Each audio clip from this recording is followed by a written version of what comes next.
Welcome to the Windows Computer and Technology channel. And for the past few months, Apple had introduced an app on iPhones, iPads, that is the new password app.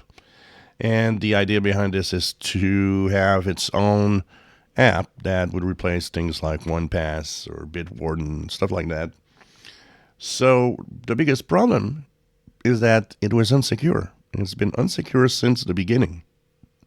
In some cases, it would actually go and extract data from the web and the credentials of information in open plain text, not encrypted, nothing.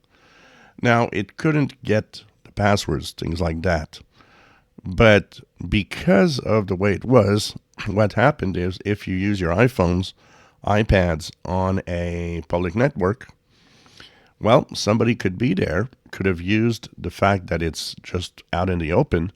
And for example, if you would retrieve passwords from, say, Amazon, well, it could actually, the bad guys could just stand there and create their own fake Amazon icon that when you download, you think it's fine.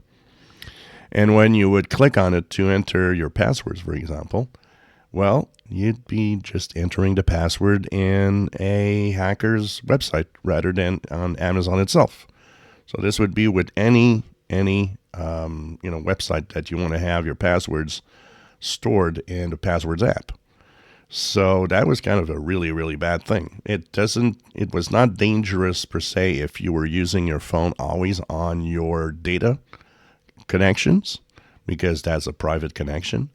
But if you had the tendency, and a lot of people do that, have their phones on the, public networks of different places that they go to save on data cost, well, that would put you in danger. So make sure that you update your iPad, iPhones, and the app to make sure to the latest version at iOS 18.2, and make sure that you have the latest updates, as now they have fixed this security flaw.